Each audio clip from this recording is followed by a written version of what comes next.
It's your boy Reesie boy back with another video, guys. This is the real talk table because I'm like, I have not done a table talk in a while, guys. So I wanted to talk to you guys a little bit about something that I actually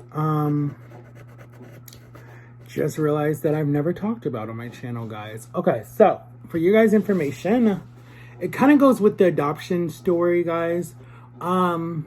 So I was adopted at 4 months old, guys. Oh no, okay, back up. Okay, so what happened was my birth mom had me, okay? I'm not giving her name out, not letting anyone know who she is because I don't feel like she deserves it.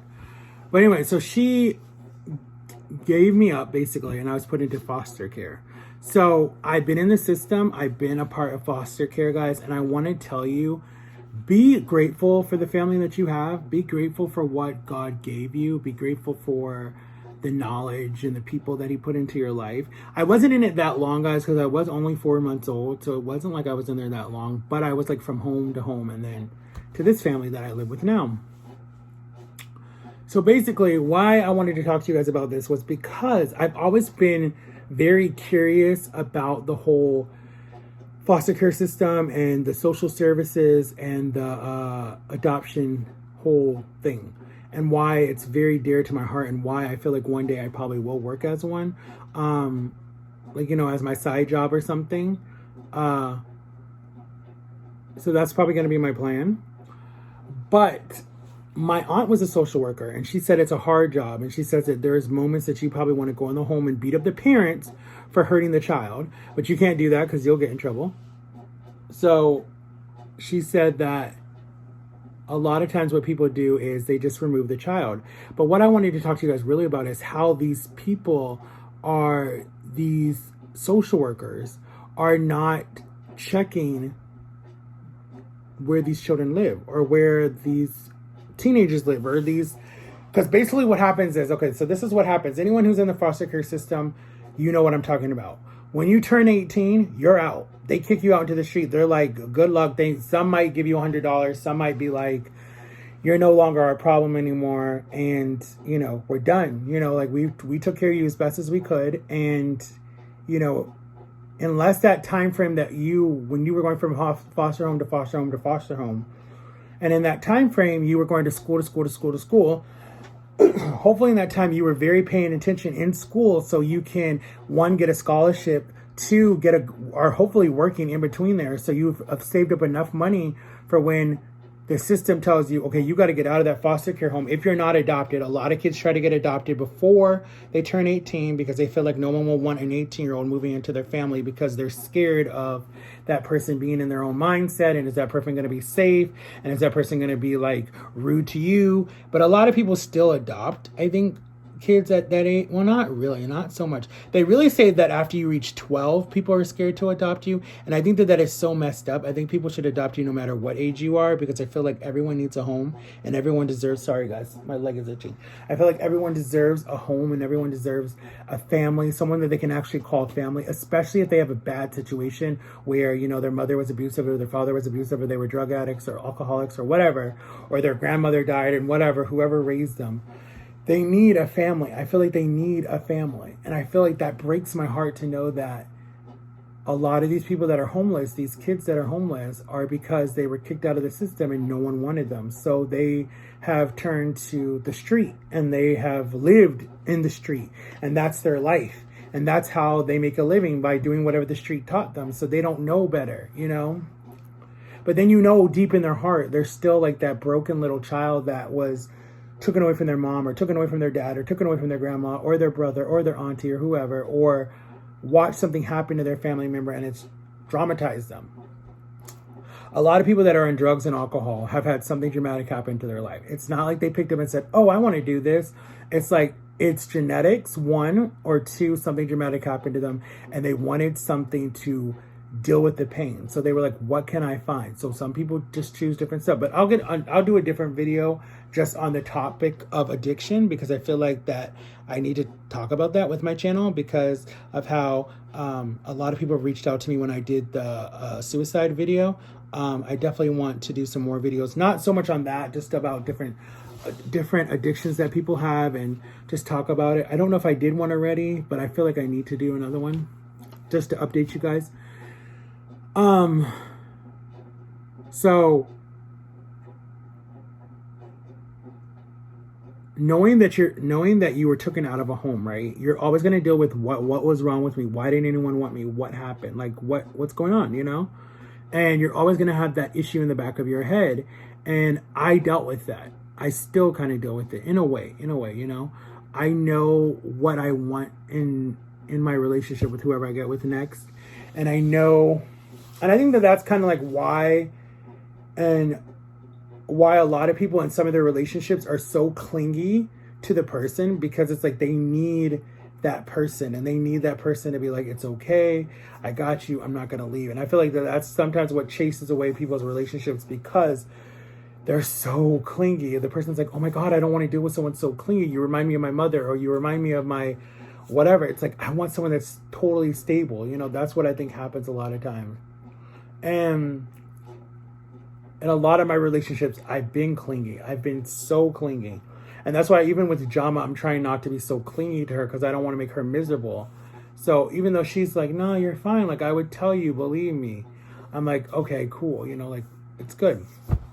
But getting back to what I was talking about, guys, when you're in the system, it's hard to focus, and it's hard to do stuff that is, you know, good, because you're messed up a little bit, because you feel like, well, why didn't my mom want me? Or if your mom is still in the situation, in the picture, and you're trying to find her because you're like, I have to find her, I have to find her, I have to find her. That will play in your head all the time, because you're like, I need to know where she is. I need to know where she is. Is she alive? Does she still want me? Blah, blah, blah, blah, blah, blah, blah. And then you'll get in a situation where you find out that, yeah, she's passed on, or yeah, she's mentally ill and she can't. This is why she couldn't take care of you. Or you find out that she didn't even know that, you know, doesn't even remember what happened, or she denies you and says she doesn't know who you are. You have that situation. Like my situation, she said she didn't even know who I was. She's like, I only had 3 boys and I don't know who this boy is, because I would have been her 4th son. But it was just funny how that worked. I was just like, wow. But so yeah, I just wanted to talk about that, because I feel like a lot of people are dealing with anxiety from that situation, especially when you're about to go to your next foster home. You're like, okay, are the people going to be nice? Are the people going to be rude? You've seen movies, you've seen TV shows, you know, are the kids going to be nice in the home? And you never know what you're going to walk into. You could get a really sweet couple. You could get a really sweet, you know, foster dad or foster mom or foster brothers or foster sisters, or you could get really evil, bad ones that you're just like, wow, does the state know what I'm dealing with? Like, so there's a lot that you can deal with when you're in the foster system.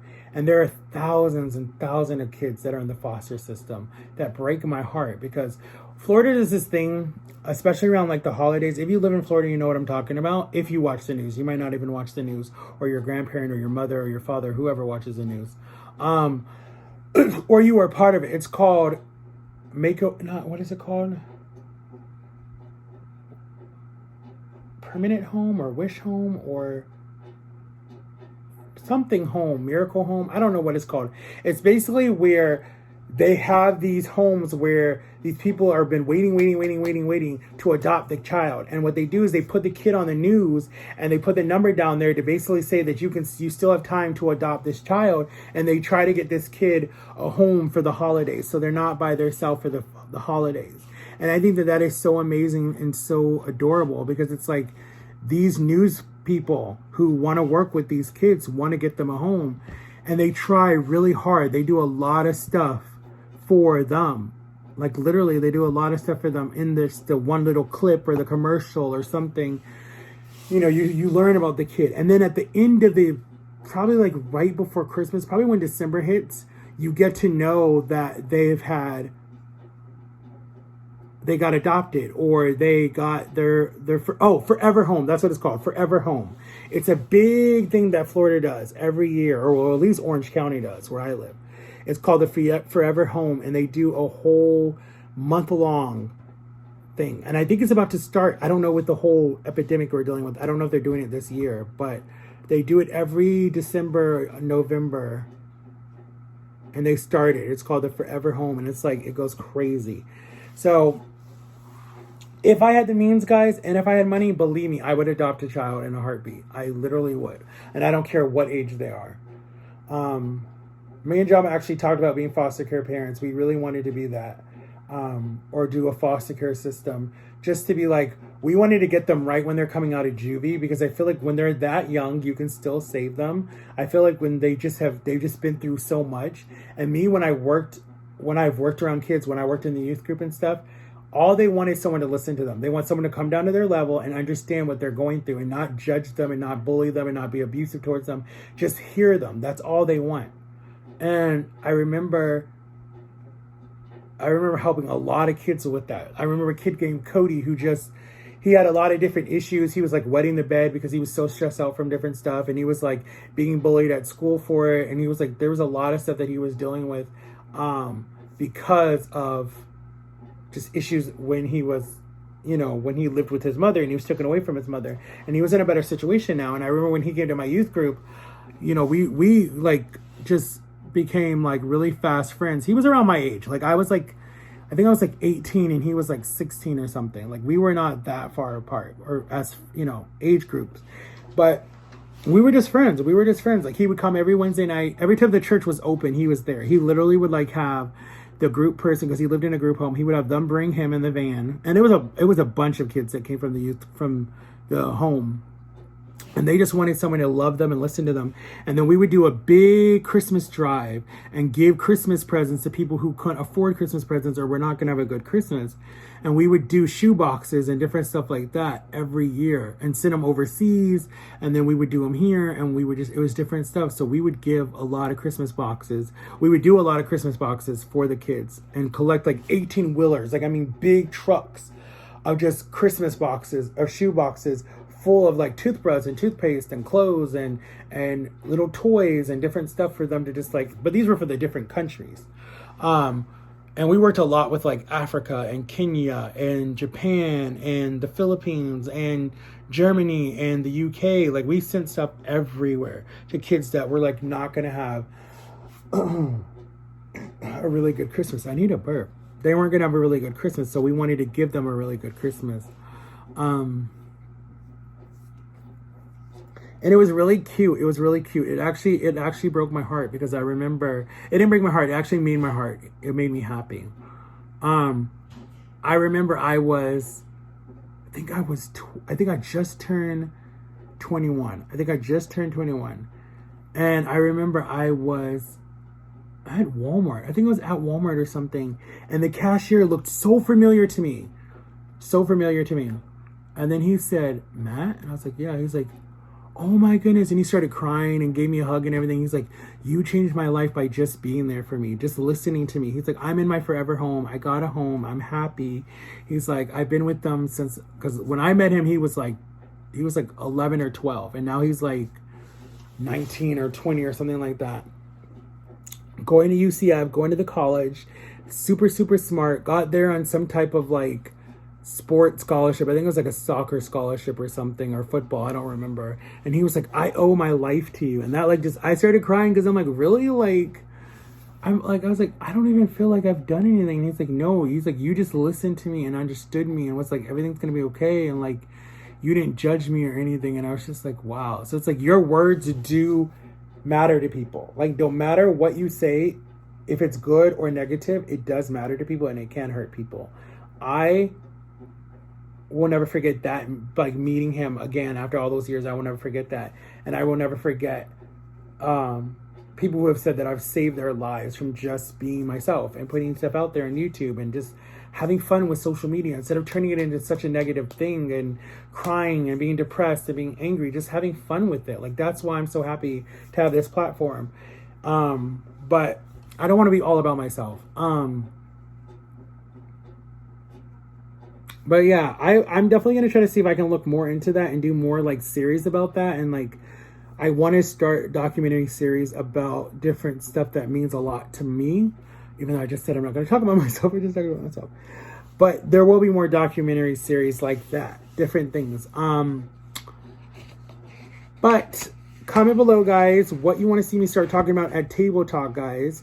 And comment below what you want me to say, because I probably just need to have a good topic, guys, that you want to see from me, that I can put some good, blog stuff and talk about it and get it out there.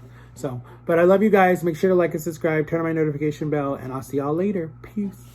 Oh, follow Gio Cabrera, guys. Follow Jama TV and follow Jamila Brown on YouTube, guys. And support everybody. Please, please, please, please, please. All right. Peace.